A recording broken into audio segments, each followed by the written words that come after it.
Good morning. आज हम exercise 8.1 के क्वेश्चन नंबर 6 पे हैं। यदि कोण ए बराबर कोण बी न्यून कोण है जहाँ cos ए बराबर cos बी, तो दिखाइए कोण ए बराबर कोण बी।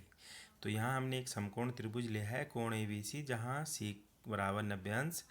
तो कोण ए और बी न्यून कोण हो जाएंगे और चित्र की सहायता से हमने cos ए का मान निकालना है। हम जानते हैं कि जब cos का मान निकालेंगे तो आधार बटे कर्ण आ जाएगा।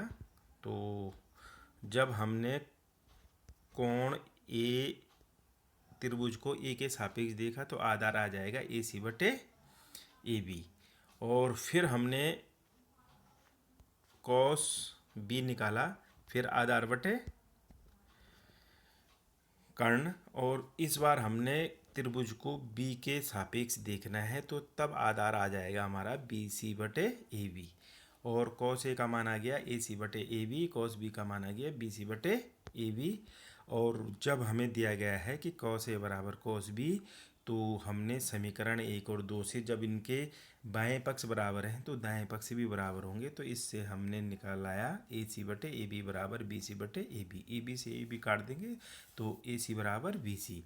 अब हम त्रिभुज देखेंगे कि त्रिभुज ए बी सी में ए सी और बी सी बराबर हैं। तो हम जानते हैं कि जब किसी त्रिभुज में समान भुजाएं होती हैं तो उनके जो सम्मुख कोण होते हैं वो भी परस्पर बराबर होते हैं। तो इसकी सहायता से हमने बता दिया है कि कोण बी बराबर कोण ए, समान भुजाओं के सम्मुख कोण।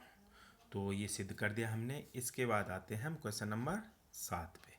यदि कॉट थीटा बराबर 7/8, तो number 1 1 plus sine theta 1 minus sine theta upon 1 plus cos theta 1 minus cos theta का मान निकालना है, और दूसरा पार्ट है कॉट स्क्वायर थीटा का मान निकालिए।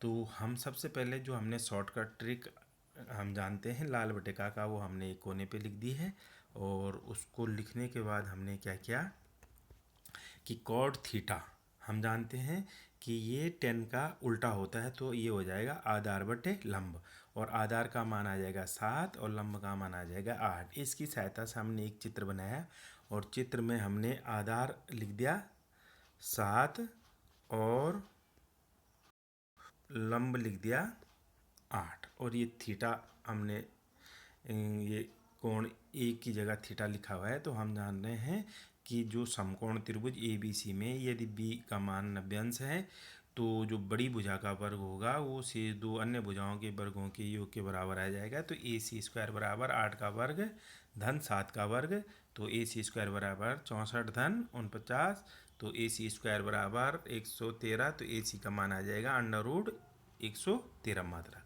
और जिसको हमने तीसरी भुजा के रूप में इसको यहाँ दर्शा दिया है। अब हमने त्रिभुज की तीनों भुजाएं मालूम हो गई हमें, 7 मात्रक 8 मात्रक और √113।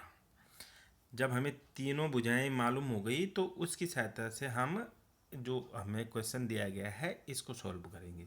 इसका है 1 plus sine theta 1 minus sine theta, तो हम एक बीजीय सर्वसम्मी का हम जानते हैं ए प्लस बी ए माइनस बी बराबर ए स्क्वायर माइनस बी स्क्वायर। इसकी सहायता से मैंने इसे तोड़ा है ए का वर्ग माइनस साइन थीटा का वर्ग, ए की जगह 1 बी की जगह साइन थीटा, तो ए प्लस बी ए माइनस बी बराबर ए स्क्वायर माइनस बी स्क्वायर। इसकी सहायता से मैंने इसे लिख दिया ए का वर्ग माइनस साइन थीटा का वर्ग, और ठीक इसी प्रकार से 1 plus cos theta 1 minus cos theta को भी लिख दिया ए का वर्ग minus cos square cos theta का वर्ग। इसमें साइन थीटा का मान रखा हमने, साइन थीटा का मान आ जाएगा लंब बटे कर्ण, तो 8/√113, और कॉस थीटा का मान रख दिया 7/√113। तो जब इसको हमने सॉल्व किया तो ये आ जाएगा 1 का वर्ग ऋण 8/113 का वर्ग बटे 1 का वर्ग ऋण 7/√113 का वर्ग। जब इसको वर्ग किया तो 1 का वर्ग 1, 8 का वर्ग 64, √113 का वर्ग 113, इसी प्रकार से 7 का वर्ग 49 और √113 का वर्ग 113। तो सॉल्व करने के बाद हमें आंसर आ जाएगा 49/64। साधारण सी गणित है, आप कर सकते हैं। अगला पार्ट है कॉट स्क्वायर थीटा। तो कॉड का मान हमें मालूम है 7/8, तो स्क्वायर कर लेंगे हम 7 का वर्ग और 8 का वर्ग, तो ये आ जाएगा 49/64। इसी तरीके से इस जो क्वेश्चन नंबर 8, 9 है आप कर सकते हैं। तो फिर हम अब एक्सरसाइज 8.2 की ओर चलेंगे, लेकिन उससे पहले हमें कुछ जो त्रिकोणमितीय अनुपात हैं उसकी एक सारणी को सिखाने की कोशिश करेंगे। अगला वीडियो आपको पहुंचाएंगे, इसको आप करिए, नोट करिए। Thank you.